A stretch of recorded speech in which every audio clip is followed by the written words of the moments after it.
All right, guys, we are live. Happy Friday. Today is Friday, February 5th, and you're hanging out with my community manager, the community built by, for, and managed by community managers.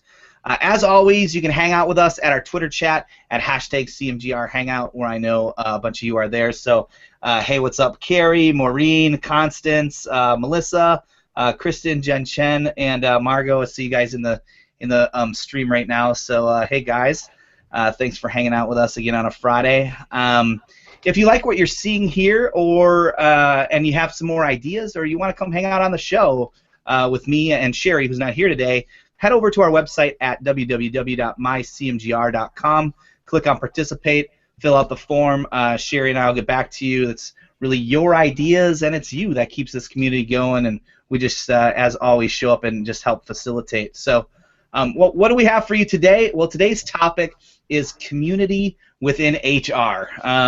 Saw some great tweets about people really being excited about this, and really, as I thought about the topic for this week, HR is really full of community. I don't know if you know this, but if you think about it, the entire workplace could be looked at as a community, and there's quite a bond also just between HR professionals who get together both online and in person, at conferences and things like that. And so I'm going to just start with letting everybody introduce themselves, starting with Rayanne.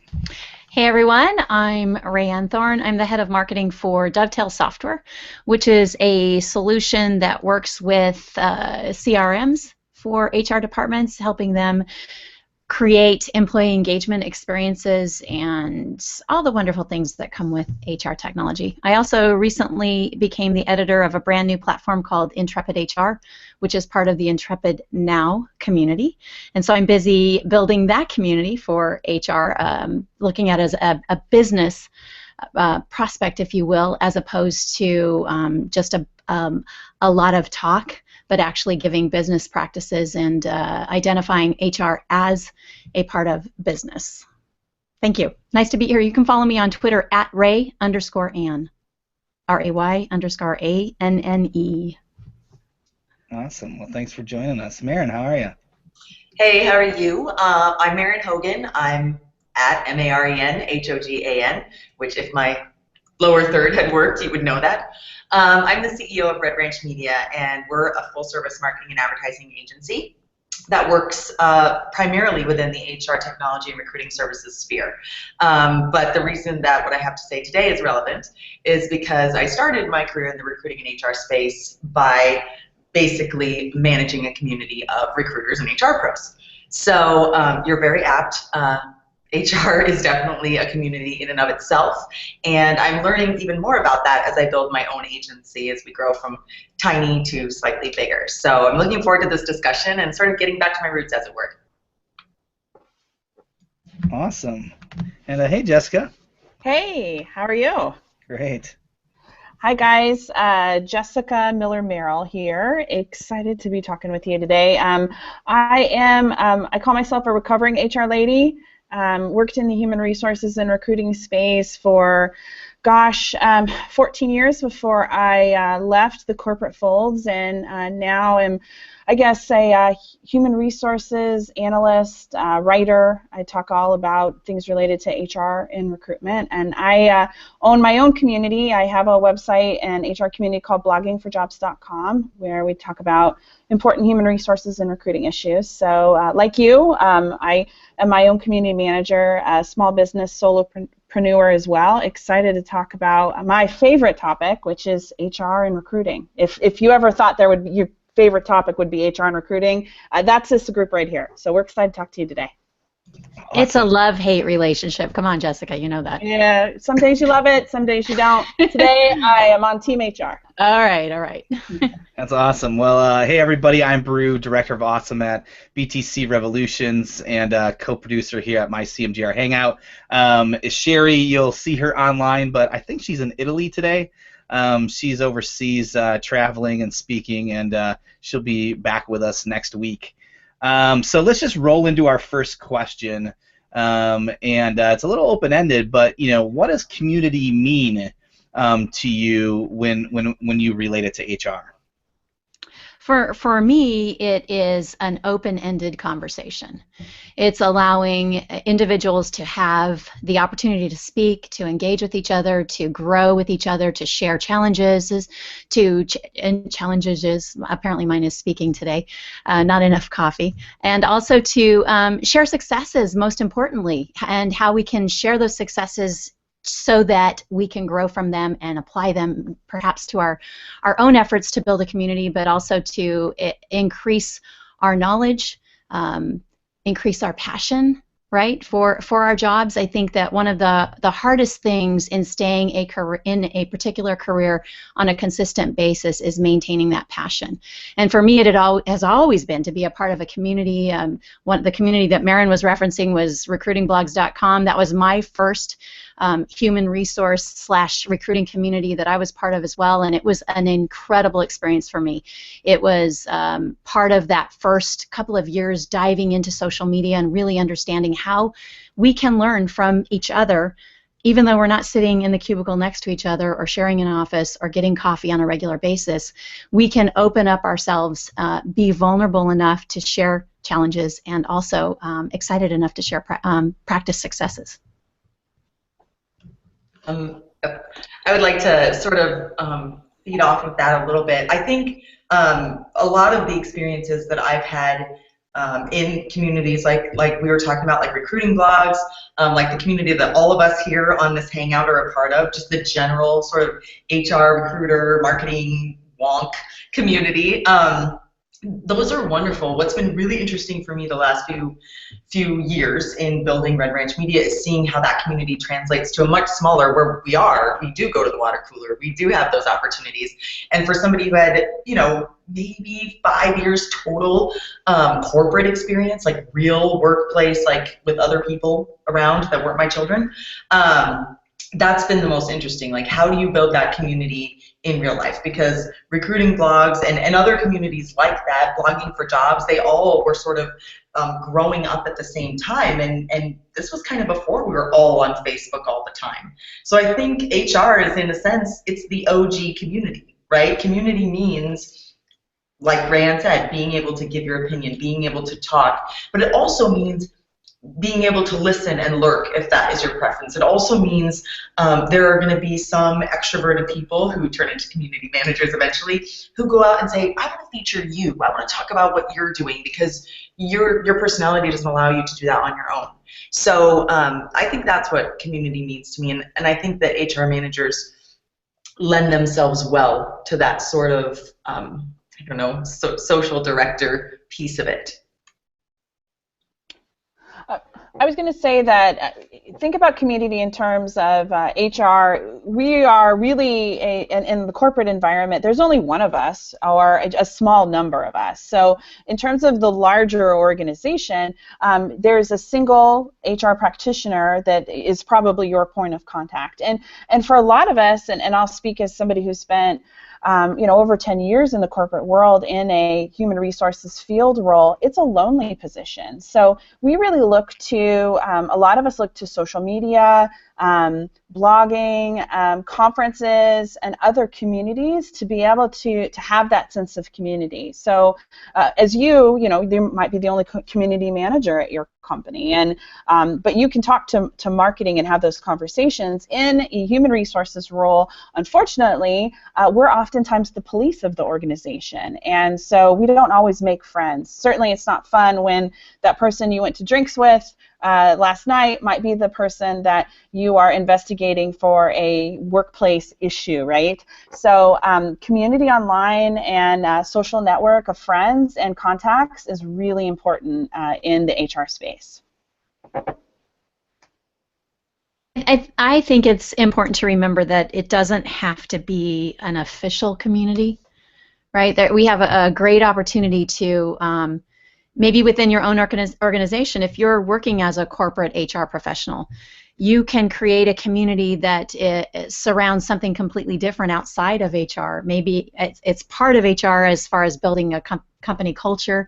You can bring other people from different departments together to create this informal community, unofficial community. And certainly in your own locale, you can get together on a regular basis with folks. If you look up meetups in your area where you can connect with other HR professionals or marketing professionals or employment branding professionals, or like Marin and Jessica and Brew yourself have done, is create a way to reach out by using podcasting or Google Hangouts or blogging, or just creating forums where these types of conversations can take place. I don't think it has to be official community. It doesn't have to be labeled as a community. You don't need to go buy a URL.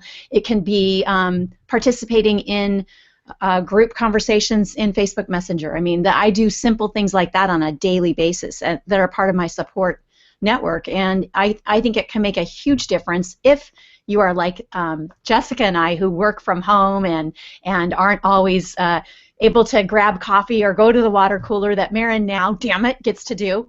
You know, it can be helpful to have those unofficial communities to help you get by on a daily basis, and it doesn't have to be you know, something that's really built and strong, and the strategy and all the crazy things that we think we have to have in order to learn and grow. It doesn't have to be that way at all. Yeah, that's awesome. Just bringing in a couple things from Twitter that echo a little bit of what you guys were saying. But Abel, hey Abel, thanks for hanging out with us. Abel just says community is a group of people with similar interests who are willing and ready to share ideas and grow together. So I think, you know, very, very similar thread that we were on. And Margot says community starts at home. Your internal community must be strong. Absolutely. For your external community to thrive. And I love that, Margot. And Jen, I just had to bring this up because I also love that. You know, Jen kind of retweeted the HR is the OG community. That's pretty awesome.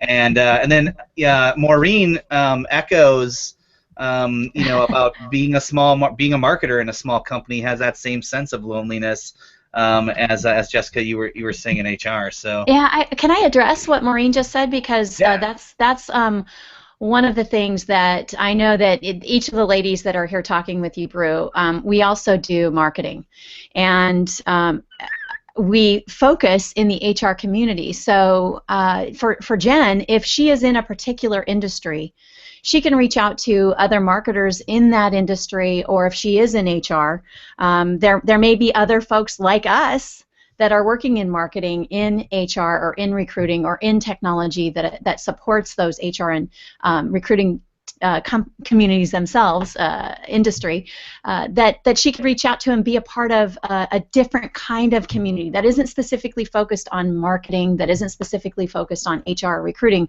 but has a combination of those things, and because our needs are completely different. I mean, I could go talk to a marketer for a local grocery store and have absolutely nothing in common, right, other than the fight between sales and marketing, which is consistent and really hard.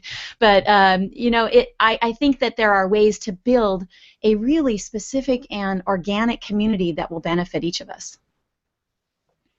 That's great. I'll bring two more in real fast here. Christine said, you know, a team with a strong sense of community is happier and more productive, and HR has a role in that. And Melissa Mack, hey Melissa, thanks for hanging out with us.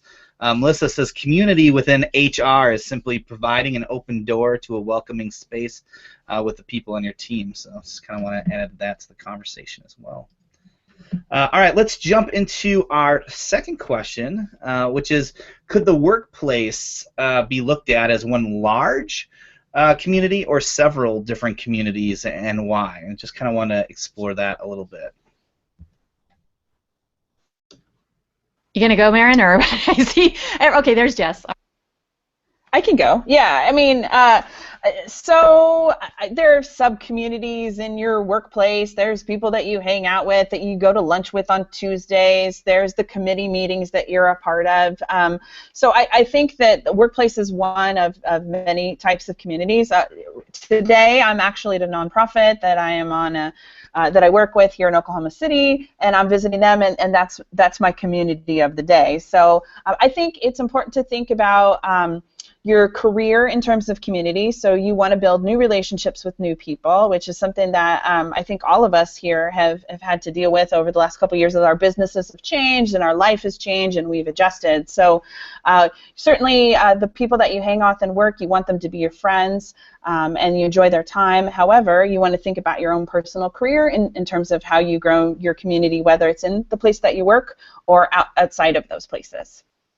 I like to add that within my organization, I work as a virtual employee for a specific organization that's based, several hour flight away from me, and we use tools like Slack. And within Slack, you're able to create specific communities. I have a sales community, I have a tech community, I have a marketing community, I have a community of the strategic folks within the organization, and I'm able to communicate with them consistently on a daily basis, and it's easy to do that because of this type of technology that is fueled by the passion that we have.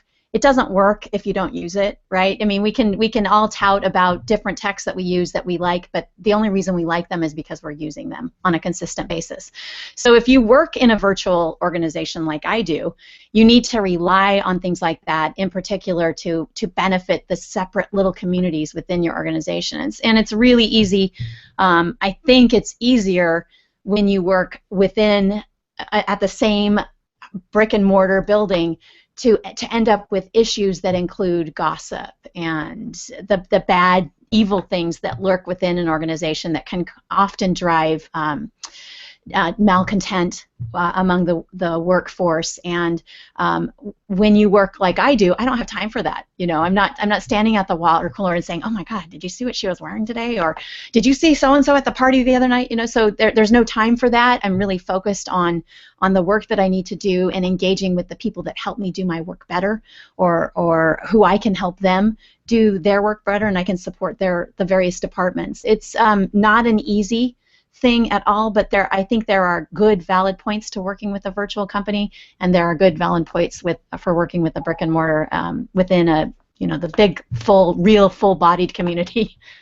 So. I think those are both really good points. So to Jessica's point, we have like subject matter experts, like sort of mini groups within the organization. And one of the things that we try to make time for is saying, okay, today email's going to meet, and we're all just going to sit there, because all we do is marketing, right? It's just different aspects of marketing. But today email's going to meet, and they're going to get each other's undivided attention. And then there'll be content meeting. But then there's also affinity, right? So we have quite a few musicians that work here. And so sometimes they'll just have their own little community around that. And one of the things that we've done, to Rayanne's point, to combat gossip specifically, not just gossip, but like drama, the broader drama, because anytime you have community, and this is a church, this is a neighborhood, this is a company, there's going to be drama. And especially if, I think 70% of us are women. So what I've found to work really, really well is saying, if you want to say it, then you should say it. So we have a community building exercise every week at the end of the week where we say what we're proud of and what we've learned, not just of ourselves, but somebody else that we're actually proud of. And then when we do have any sort of issue between people, we bring them both in, and I guess it's the corporate equivalent of the get along shirt, and say, okay, let's talk this out, let's build this out, because I don't, and of course I don't know that an HR manager would say this, I don't even know if it's legal, but to say something like, I don't want to pay you guys to fight on my time, so let's work this out quickly and efficiently. And so there are, even in a company as small as mine, a small agency, there are people who naturally group together based on their affinity or their personality or the culture, and there are going to be other people that group together based just on the fact that they're doing the same kind of work, the same kind of way. So I think that, but we also need things like Slack. And we use Bittrex because I'm well known that I absolutely hate Slack, and Lars is making me use it for all sorts of things. But I'm sorry, you just don't know how to use it, Marin. I know, I probably don't, but we tried, and this is a company full of millennials. Anyway, that's not the point. The point is, technology enables effective communication, and we found a platform that works for us. Some people use Yammer, some people use Slack, some people use HipChat, basically to have those conversations And some conversations are great where it's back and forth, like face to face, and you need that body language, and those help build community. But there's other conversations that should take place back and forth via email so that you have very clear parameters around what you're discussing.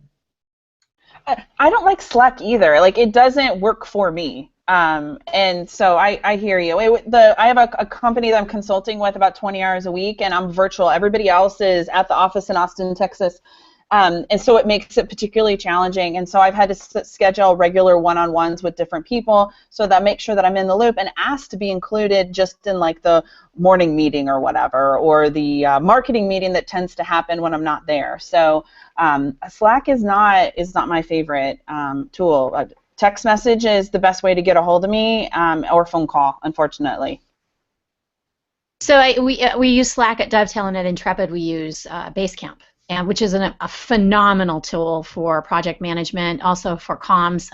We were having trouble where the several people that work with it at Intrepid, where we were using several different platforms, right? We were texting each other, we were using Facebook Messenger, we were doing emails, and when we finally said, okay, we need one platform where we can keep all of our communications in one place. And if you need to have text message notifications pop up, or if you need email notifications, you can set your own settings within the project management site of Basecamp. And we also have it interrelated with HighRise, which allows us to track the financial side of the business as well. So it becomes a necessity to really understand the type of communication that works best for whatever community that you're working in, whether it's a work community, like Maren mentioned, a church community, a PTA, and whether it's a community of friends. You know, I have a group of friends where we used Facebook Messenger all the time, right? And that's the best way to reach us.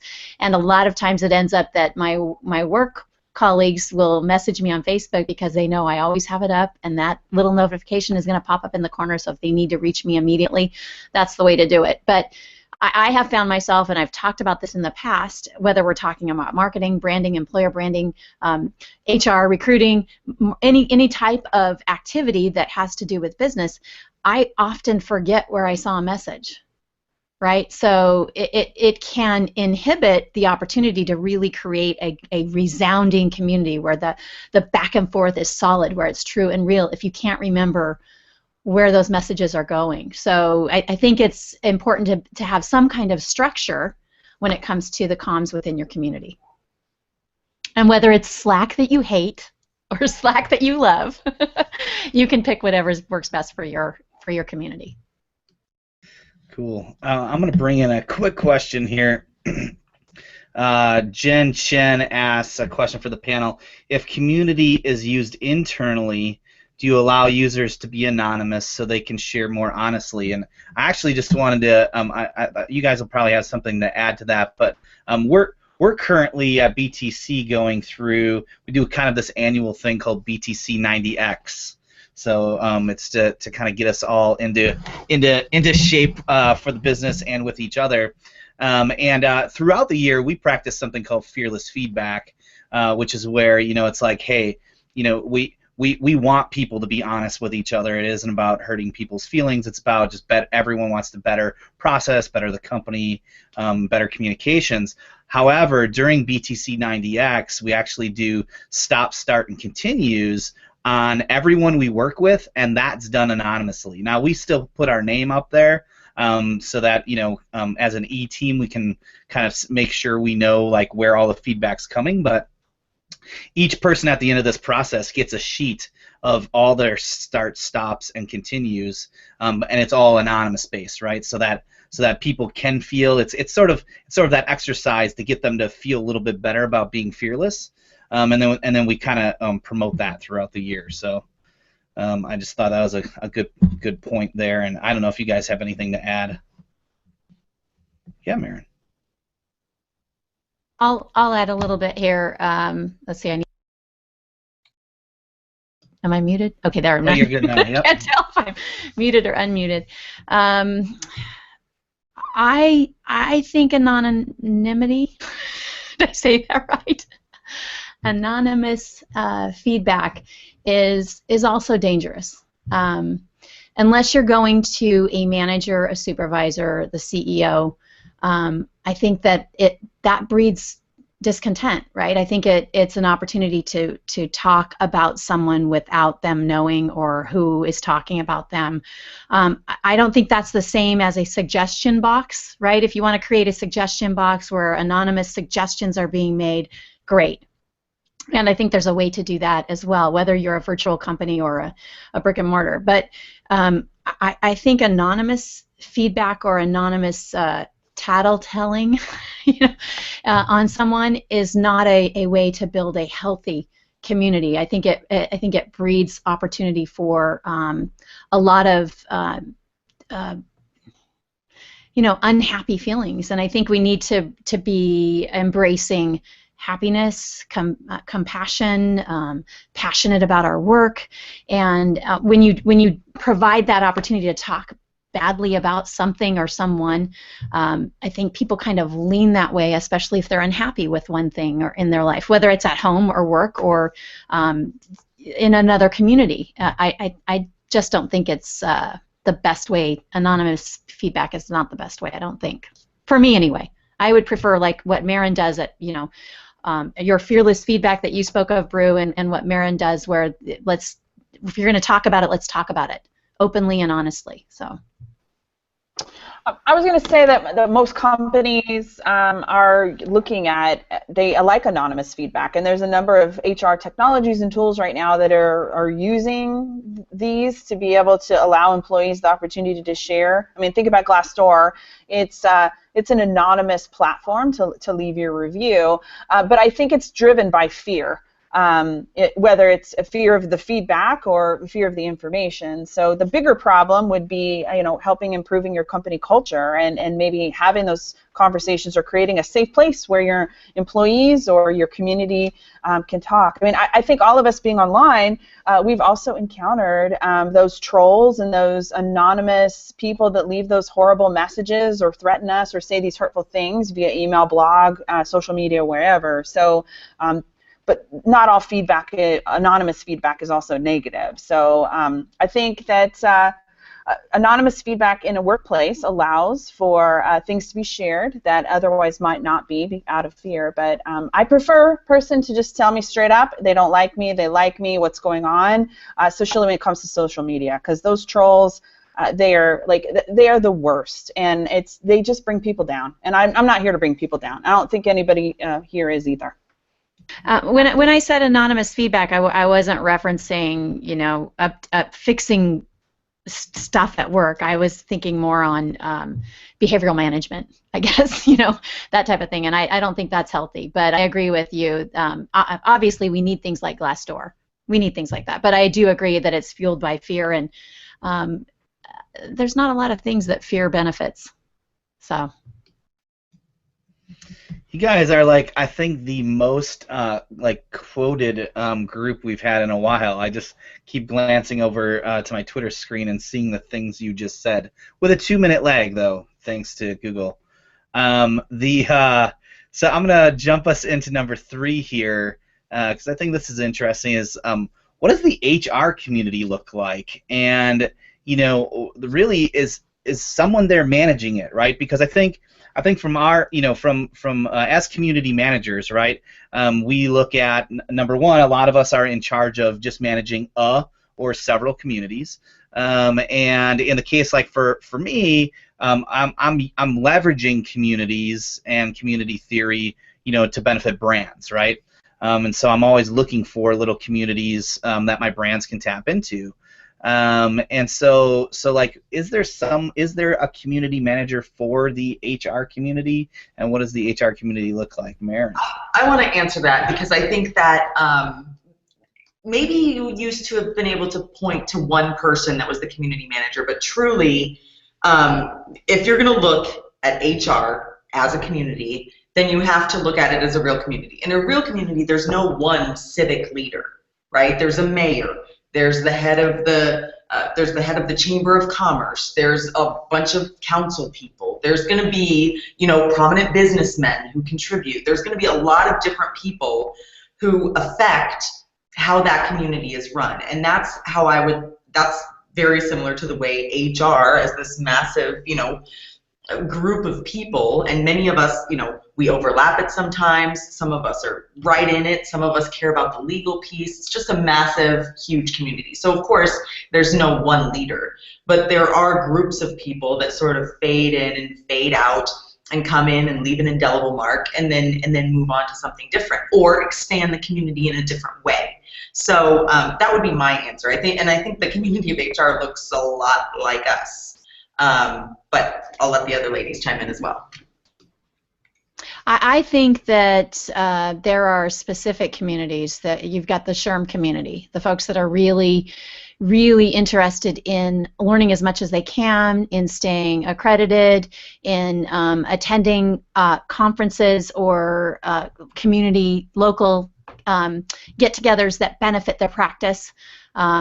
And then there are folks like the four people here, including Brew, that like to blog, that like to be very vocal about what HR is doing right, what HR maybe could do better, and how social media plays into that, how marketing plays into that, how employment branding plays into that, how recruiting plays into that, how retention plays in. I mean, all these different things that are part of the HR community can be splintered off, right? And then we splice them all back together and call it the HR community.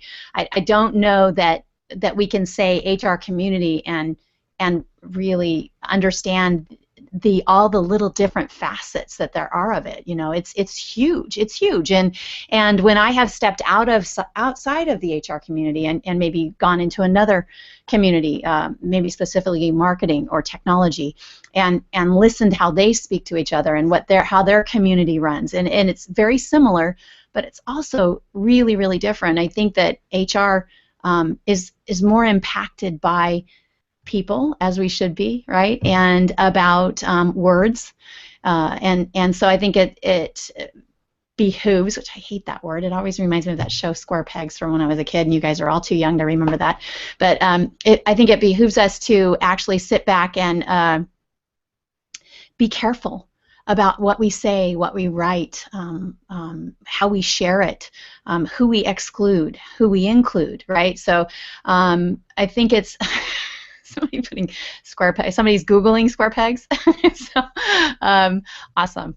And so I just think we have to be careful. I don't think that any one community I don't think we can describe HR as one community because of the many different arenas that there are in it. And Brew, if I could ask, if you could tweet out the Google Hangout, because I'm getting a couple of people messaging me on Facebook saying I can't get on. So do you mind tweeting out the link to the Hangout? Yeah, in fact, that'd be great. Yeah, absolutely. In fact, I will also drop it in our little chat here, but then we'll make sure that we tweet that out right now. Hang on real quick. Come watch us live, CMDR. This is like a real-time show right here, bro. Tweet. This is reality, actual reality, yeah. not that stuff where there's a camera. Oh wait, there is a camera following us around. All right. Well, let's see. We do have some questions coming in, but I want to try to jump us into. Well, yeah. Let's grab. I don't understand this question, but I'm thinking you guys will. It says, what is the common structure between HR and OCM? And when I asked our internal team what OCM means, they said organized change management, I think?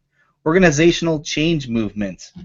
So I don't know if anyone's familiar with that. Like change management is what I'm assuming that we're talking about. I mean, HR touches on that. Some organizations, change management will be directly under human resources, but HR is responsible for the talent in the organization, making sure that we're communicating effectively, that we're staying on top of employee issues, conversations, talent topics, compensation within the organization. But in terms of the HR community in general, I wish we would be a lot better with change management, but oftentimes the HR in general, I'm just stereotyping here, like in generalizations, they aren't necessarily always the people who are good with change, even though they are responsible for a lot of change in our companies and communities. I can add to that, working for an HR tech vendor, so anytime we go into an organization and bring our technology with us, it requires change. A lot of dragging feet in HR to change, but I also think that it falls back upon executive leadership to include HR in change, especially when it impacts individual employees. And so I would encourage anybody who manages people to recognize the importance of including an HR professional or somebody who is the internal manager. I don't know if anybody's familiar with the 360-degree leader, and that would be maybe somebody that doesn't even have leadership in their title, but they lead from within. They are the community leader within the unofficial community at an organization, and bring them in to help with change management. Bring them in to be the ears on the floor or to take messages back to the floor. It's so valuable. My sister works at a jewelry store, and they keep shifting her and putting her at different locations because she knows how to manage change.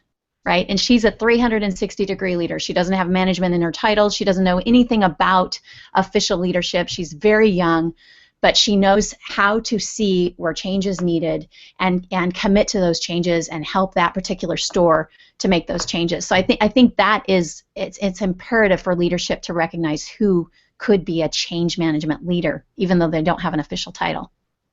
I want to say something about the title that Rayanne made me think of. I'm not even sure that the word manager inside community manager is entirely accurate. Like, manager is I don't know, and maybe in corporate land it's taken on this use where it's like, I'm the boss or I'm the leader. Not that there's anything wrong with either one of those things, but a community manager, at least the kind that I got most comfortable being, how's that for diplomacy, is someone who brings out the best in other people, someone who acts as a go-between between the boss and the people inside of the community, and who doesn't necessarily, and again, there's nothing wrong with being a leader, there's nothing wrong with being a boss. I'm the big boss around here, okay? Bosses are great, I love bosses. But the community manager, that the goal is to sort of like help people get along better within the community. So I would say the difference between a community manager and organizational change management or movement is that the people who have to manage change within large organizations, they have to have a lot of chutzpah. They have to get in there and figure out how to make people who don't like change, which is everybody practically, and say, okay, well, here's a change we're going to make, and this is how we're going to get on board, and everybody's going to be happy. Community manager is more like, okay, guys, we have to make this change. Let's talk about it. How do you feel about it? That's what creates community. So I think one is sort of a top-down, process-oriented thing, and the other is, I'm here with you. Let's figure this out together. That's how I would view the difference. Yeah, no, absolutely. And I think, it's interesting. So Dave, formerly at Hootsuite, he once, I remember listening to him tell a story about kind of relating community management to Tom Sawyer, and like painting the fence, right?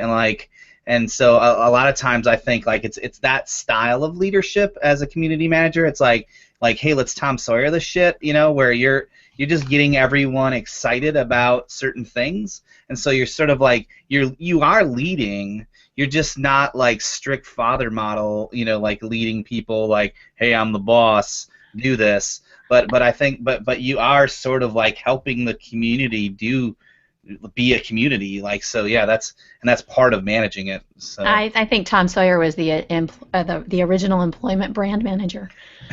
Right, sitting back and saying, you will love this job. It is the best job ever. Come and join my company. That's awesome. I do. So our next question number 4 is, how are HR communities connected online? And simultaneously, we found on Twitter, Laura also asked, hey, can anyone on the panel provide a link to an example of HR community management, which is kind of a little similar, but I mean, I guess, what are some communities that are online just for HR? Well, like we mentioned earlier, there are many, many, many. You know, if you're going to specifically pick recruiting, you can go to recruiting blogs, you can go to ERE. There are so many online communities. Meetups is one that I've used, and you could be. It's kind of like, I call it the AA of meetings, because you can go anywhere in the world and just look for meetups that are locally and just show up for where a group of HR professionals are having drinks on a Friday night, or they want to get together and unwind and not have to be part of an official community, but they have interests that are similar, professional interests that are similar, and can share, hey, this worked for me, I want to share it with you, or gosh, I really need help with this particular project. I've got some change management going on that I don't know how to go to the CEO and say, I can help with this, or I need help with this. So I would check out meetups. I would check out Facebook as a great place to join official groups. I'm part of a group of people that travel a lot, and I do a lot of travel, and that really helps me to listen to other people that spend a lot of time in planes too. Right, we get to cry and whine and bitch and moan. I can say bitch, right? Bitch and moan about all kinds of different things that have to do with travel. And then I'm part of another group that is people who speak on a regular basis, that do presentations in front of groups of people on a regular basis. And there's all these different communities that you can be a part of, whether it's the local cat and dog lover organization, or anything that's local to you that will help you meet new people. Change or shift your interests. One of the most important things in my life in my professional life, has been the ability to be flexible and understand that agility can really benefit my work and my personal life. And having an opening in my heart to join other communities than the ones that I'm comfortable in has really changed how I feel about community too. It's not restricted to just my industry, or just my family, or just my church, or just the school where my children attended, right? I think it's there are so many different ways online to find communities where you can fit in. LinkedIn is a good place for HR pros. It's a comfortable, safe place for a lot of the practitioners in the space, and there is a LinkedIn HR group that has over, I think, up to 1 million people in it. If you can imagine, there are 1 million human resources people out there. There are many more than just 1 million. You mentioned EB Chat is a Twitter chat for employment branding people. I mean, there's some good. Next Chat is another Twitter chat that's a good community for HR, and SHRM, this is the Professional Association for HR Professionals that are online. Lots of blogs, lots of communities. Facebook groups are a really good place. Slack, you can have a Slack group. I'm a part of a couple of those, even though I'm anti-Slack. I am on the Slack when I need to be. Anyway, so there are a lot of good places online. Twitter is a great place to connect with new people in HR. So many great communities there. The hashtag is to follow. There's just SHRM, HR, HR Tech, lots of good ones. Lots of good ones. I just wanted to add to that. Both ladies provided like an amazing list, but there's one that I think is unique to kind of what we're talking about today, and that's HROS. It stands for HR Open Source, and it's relatively new. Lars Schmidt and Ambrosia, I can't remember her last name right now, sort of started it based on something that I think is really unique, and it's been a community set up with intention. I don't think it's desirous to like push out any other communities, but what I think is very unique about it is the way they've gone about it, right? They put together several committees of volunteers and people who are responsible for specific things, which I think is interesting and fascinating. But the second thing that I think is really interesting and fascinating, all the groups, with the exception of like SHRM message boards that might be behind a login, what you'll see is some variation of the following. Hey, I need a template for this sort of job thing. Does anyone have that? And even if the group is like really, really small, like the Women in Employer Branding, which I think has like not that many women, somebody will say, yes, I do, let me DM you. And I've always wondered why you don't just post it, like just here, like here it is, here's it for all of us. And that's a void that I think HR Open Source fills, so that we can all share, even the shy ones, even the ones who are like, I do have a template for that, but what if it's not good enough? What if everybody laughs at me? And that's a part of community that I think is very rarely discussed.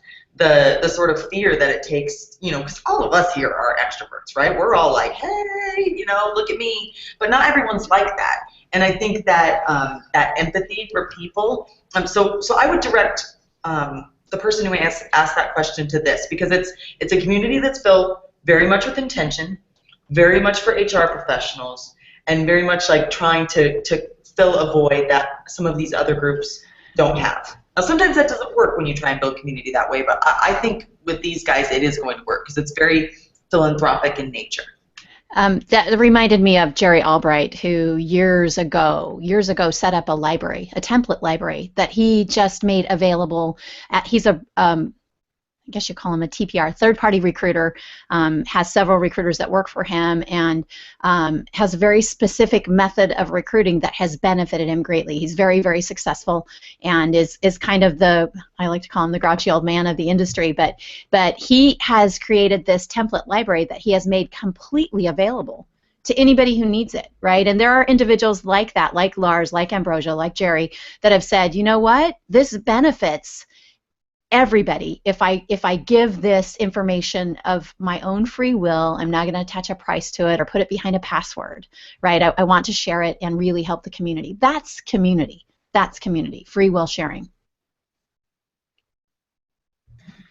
All right, guys. So I just put in the chat here for us. We got like 4 more questions. Definitely not getting through all 4 more questions, which is great. That's totally good. I always do a little bit more than normal in case people don't fill the time. So how about we'll say like panel's choice. Is there anything specifically that you guys want to talk about between numbers 5 and 9? Anything like oh man, this would be hot to talk about between the 3 of us?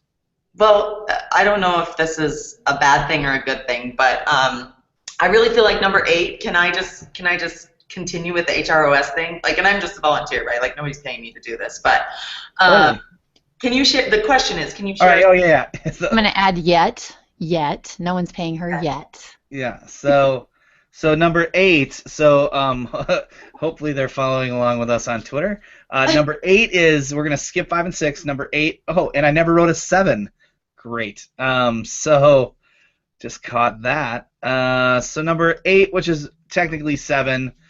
Can you share a story of a time when the HR community has come together to accomplish something amazing? So yeah, let's hear some amazing stories. Yeah, I'd love to share, and we're doing it again this year. SHRM Poetry. Actually, it's an initiative that's been done at SHRM for the last several years, where a bunch of HR professionals or folks that work in HR or HR technology or recruiting get together and raise some money to support No Kid Hungry. And this has been an ongoing effort that I think this will be officially year 5 or 6.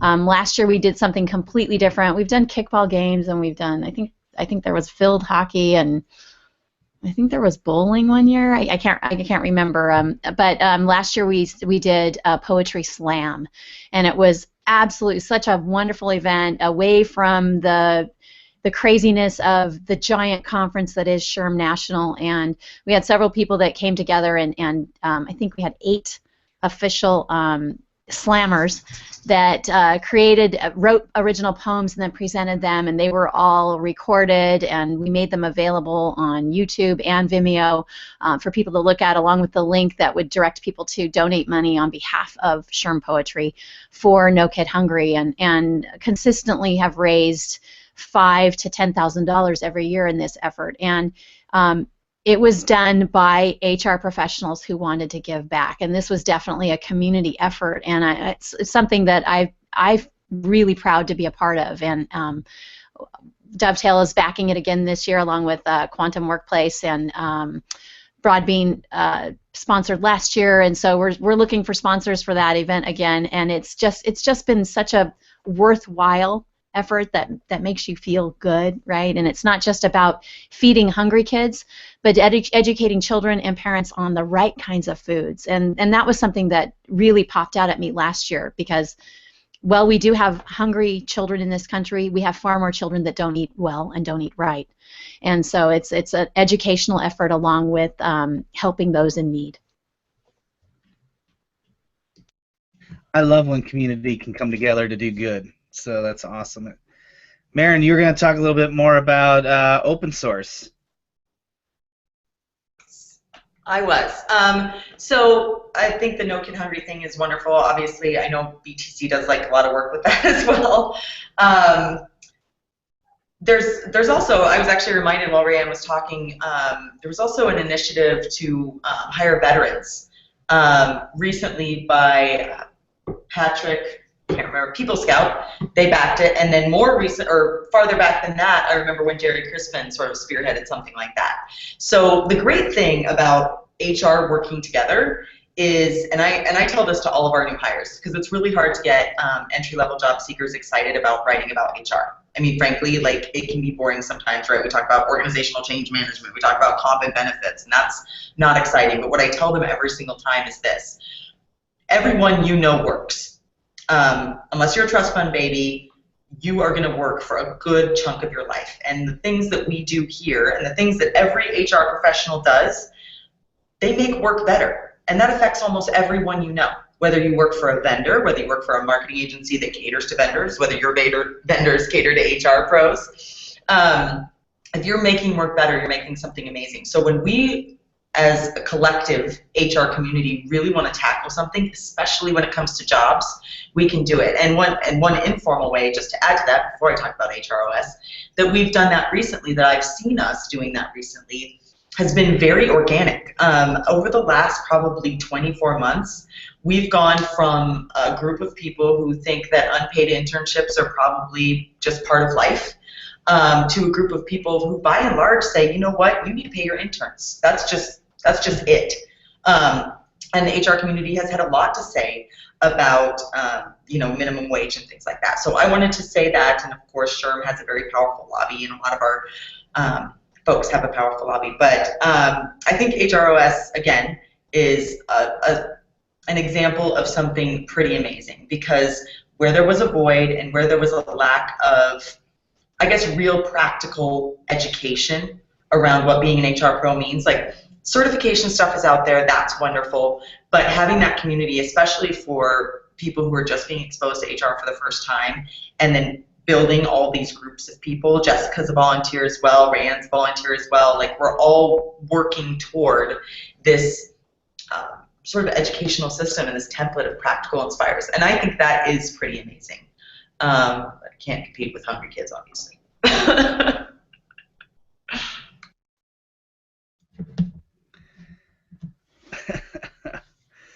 All right, so I think we'll just roll in. We got a little bit of time kind of for our last question here, which is just, what tips would you have for someone looking to manage a community, kind of through the lens of HR, right? So I'm rewording that a little bit, but an HR community, but also I think you can think about it as, through an HR lens. What are some tips, you think about just with managing any community?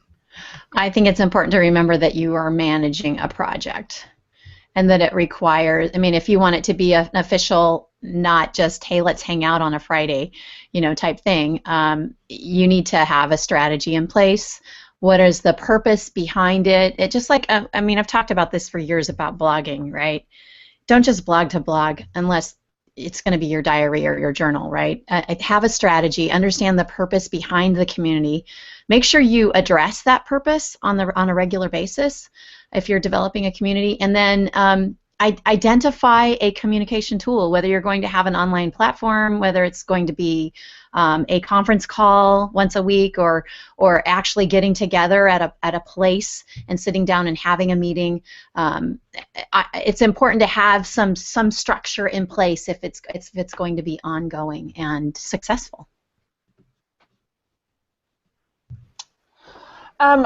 So I want to expand a little bit on Maren's point, where she's talking about, everybody has a job and we're all in this together. Like, human resources is a really important part of the workplace. And I will say it's probably one of the most misunderstood parts of the business in the workplace. So if you are building a community in human resources, or it somehow involves human resources, the best thing to do is get to know HR people and recruiters and the people who are part of that. So you're on the right path as you're here, and we're talking about these topics.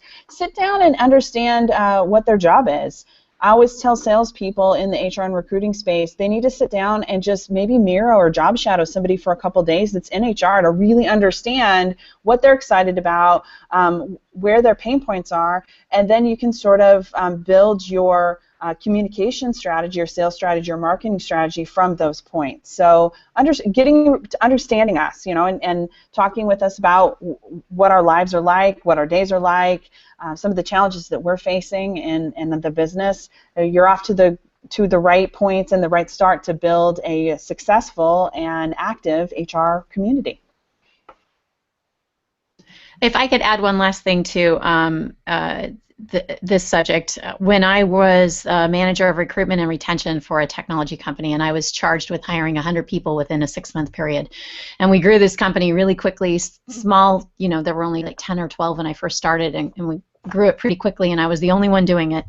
We didn't even have an HR director. They just hired a recruiter. We implemented, and it was the idea of the vice president of engineering, I don't know how to call it, cross-functional team meetings. And it was where an engineer or an organic chemist would get together with the recruiter and the marketing director and the salespeople. And one person from each of those departments would meet regularly to work on one project, to really understand the impact that each team member, each department, each team member that represented a department had on this project.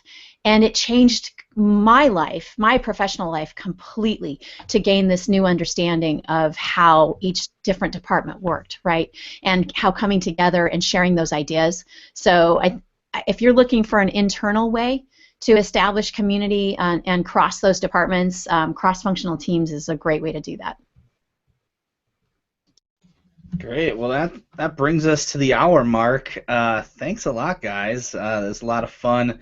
I know our community really enjoyed it, and there'll be a recap that's coming up, which we'll let you guys know about. Yeah, thank you so much for sharing your knowledge with us and getting us to think a little bit bigger about the community. So, hey everybody, we'll see you next Friday, and have a great weekend. Bye.